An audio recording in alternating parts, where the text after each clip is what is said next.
Sometimes the biggest secret is hiding in the one place everyone is certain they have already searched.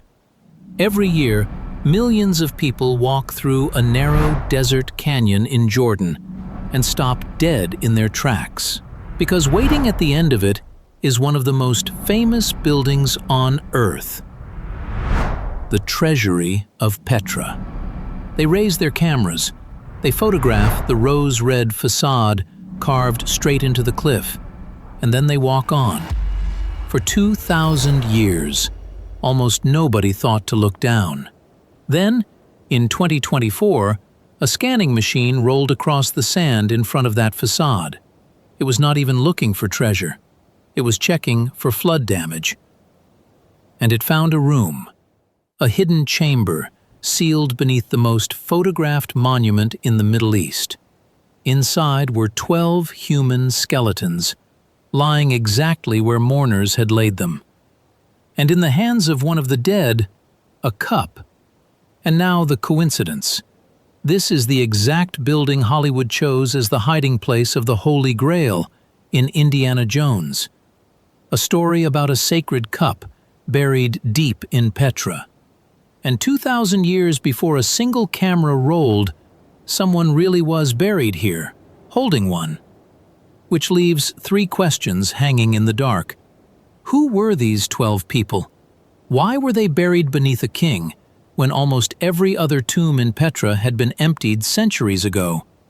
And how did an entire chamber stay hidden under the most crowded monument in the Middle East right up until today?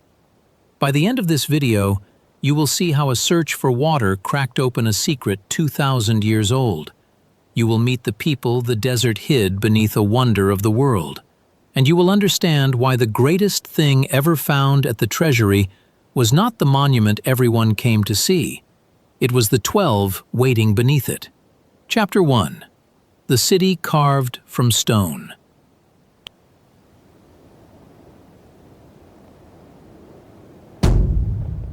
To understand the tomb, you first have to understand the people who built above it.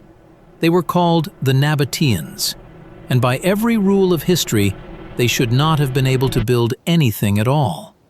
They started as desert nomads, wanderers in one of the harshest corners of the ancient world, a land of bare rock and burning sand where nothing grows and no empire wanted to live. But the Nabataeans held one thing everyone else needed.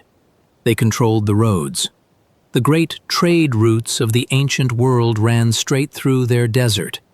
Frankincense and myrrh coming up out of Arabia. Spices, silk, precious goods worth more than their weight in gold.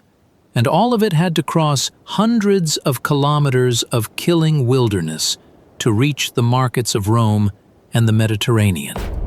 The Nabataeans learned to own that journey. They knew where the water was, and, more importantly, they knew how to hide it.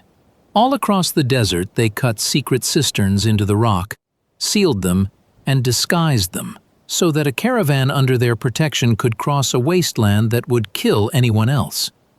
They guided the goods, they guarded them, and they taxed every single load that passed. And they did more than hide water, they mastered it. In a place that might see rain only a handful of times a year, they built dams, carved channels along the canyon walls, and piped water for kilometers through the rock, until a city in the middle of the desert had fountains, gardens, and pools. Anyone who could make a desert bloom could make almost anything. Water was their real fortune. The spice was just how they spent it. They grew rich, impossibly rich. And with that wealth, out in the middle of nowhere, they did something no wandering desert tribe was ever supposed to do. They built a city. And not from mud brick or timber. They carved it directly out of the mountains. They called it Petra, a capital of tombs and temples and staircases cut straight into rose-colored cliffs, ringed by stone, protected by the desert itself. And to reach the heart of it, you cannot simply walk in. You have to pass through a single crack in the mountain, a natural canyon over a kilometer long, in places barely wide enough for a chariot, with walls rising 200 meters overhead. That crack is called the Seek. Imagine the walk. Cool shadow, towering stone pressing in on both sides, your footsteps echoing, the sky reduced to a thin blue ribbon far above. And then the canyon turns, the walls part, and framed in the gap like a painting in a doorway stands their masterpiece, glowing in the sun. The Treasury. But the Nabataeans did not get to keep their city forever. In the year 106, Rome swallowed their kingdom whole. The trade routes shifted. Earthquakes cracked the great facades. Slowly, the desert that had made Petra rich began to take it back. The people drifted away, and the outside world simply forgot the rose-red city existed at all. For more than 1,000 years, Petra survived only as a rumor.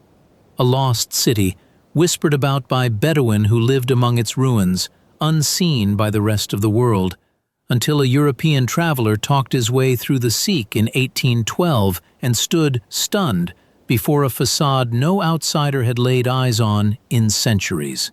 And that long silence is exactly why this story survived. Because Petra was abandoned and forgotten instead of built over, its secrets were never destroyed. They were buried and preserved and left waiting. But this monument has been lying to us the whole time. Start with the name. It was never a treasury at all. Chapter 2. The building that lied about itself. Look at the name. The Treasury.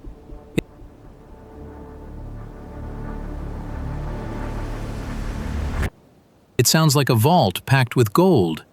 It is nothing of the kind. The name is only a few centuries old. It came from local Bedouin who looked up at the giant stone urn carved at the very top of the facade and passed down a story that an ancient pharaoh had hidden his fortune inside it. For generations, people fired guns at that urn, hoping to crack it open and bring the gold raining down. You can still see the bullet scars today. The urn is solid rock. There was never any gold inside it. So if it was not a treasury, what was it? It was a tomb. The treasury was carved around 2,000 years ago, in the 1st century, as a royal mausoleum.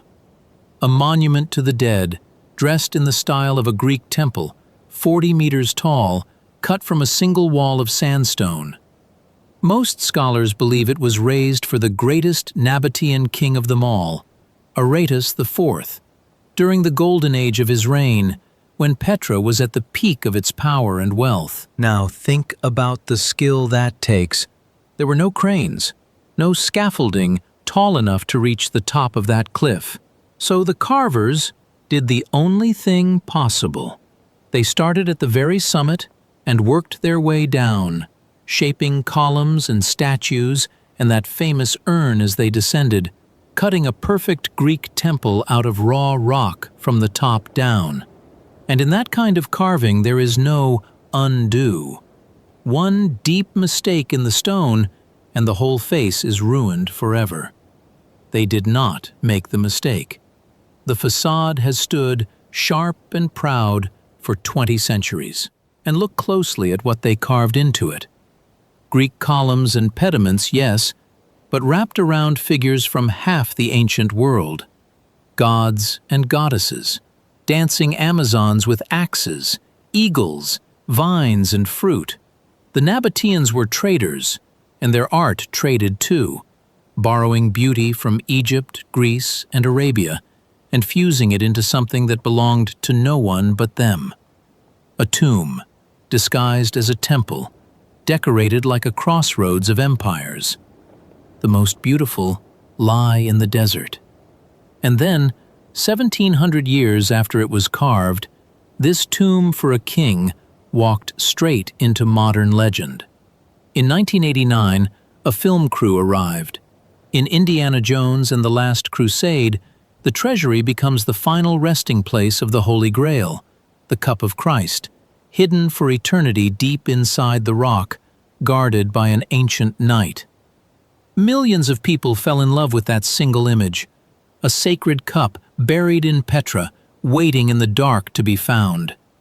Everyone assumed it was pure fiction, a beautiful invention.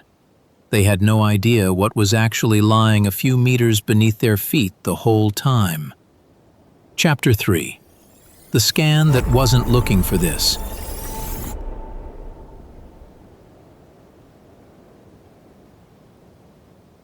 The discovery did not begin with a treasure hunt. It began with a threat. Petra floods. When storms hit the mountains, water comes roaring down the Seek in flash floods, walls of it, fast enough to sweep people away, as they have in living memory.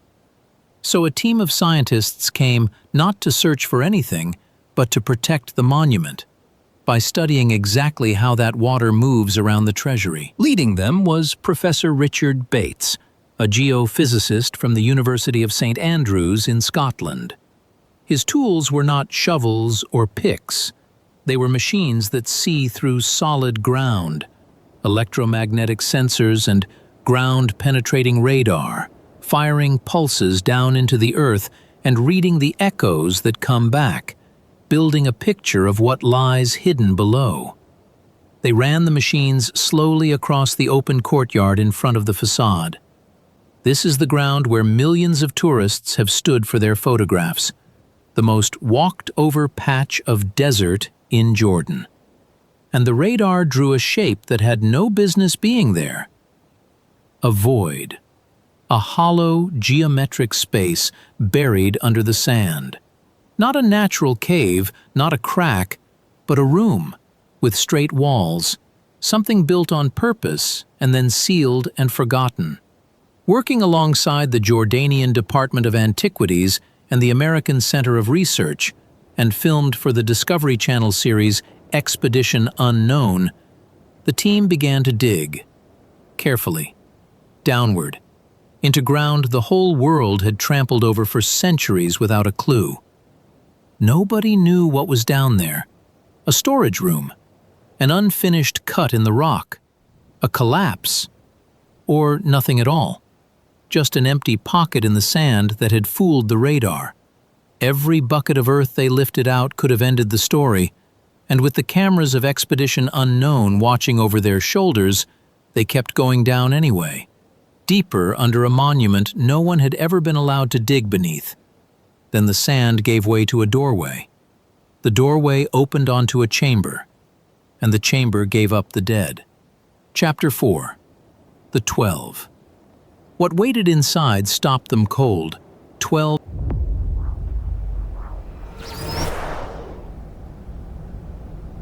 skeletons, men, women, and children. Not scattered, not smashed, not robbed. Laid out in their proper burial positions, exactly as their mourners had arranged them, and left undisturbed for 2,000 years. You have to understand how rare this is. Petra is full of tombs, hundreds of them, carved into cliff after cliff across the whole valley, and nearly every single one is empty.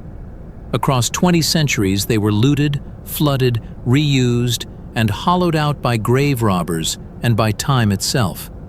Before this moment, complete early Nabataean burials had almost never been recovered at all. The dead of Petra had, for the most part, vanished. And here, directly beneath the most famous facade of them all, lay 12 of them at once, whole, and it was not only adults. Among the 12 were children, small bodies laid down with the same care as the rest, in the same sealed dark, by people who buried their sons and daughters beneath a monument meant to last forever. Around the bodies rested the things the living had sent with them into the dark. Objects worked in bronze, objects of iron, pottery set down with care. The quiet, personal belongings of people preparing the ones they loved for whatever came next. This is not the treasure of a king. It is something more intimate. It is grief, frozen in the ground. And then there was the cup. One of the skeletons lay cradling a ceramic vessel, held close against the body, the way you hold something that matters. A cup, in the hands of the dead, beneath the very monument the entire world now connects with a legendary cup. Let me be clear, no serious archaeologist is calling this the Holy Grail. It is a Nabataean vessel, shaped from clay, roughly 2,000 years old. But sit with the coincidence for a moment. Hollywood dreamed up a sacred cup hidden inside the treasury of Petra, and reality had already buried a real one right underneath it, in a dead man's hands, and kept the secret the entire time the cameras were rolling. Chapter 5. The question the stone won't answer.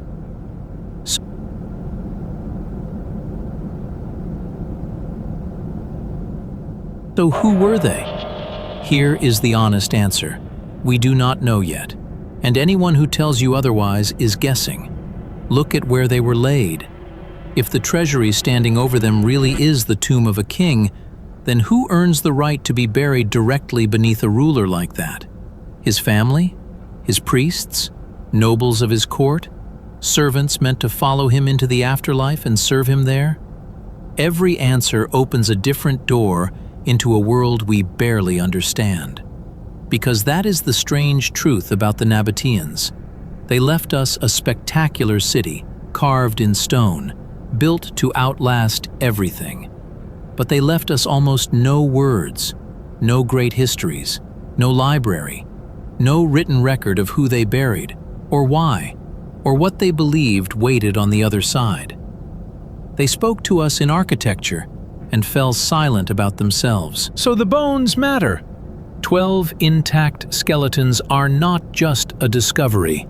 They are a rare chance to hear the Nabataeans speak at last, not through monuments, but through the people themselves, how they lived, what they ate, what sickness or age took them, who they were to one another.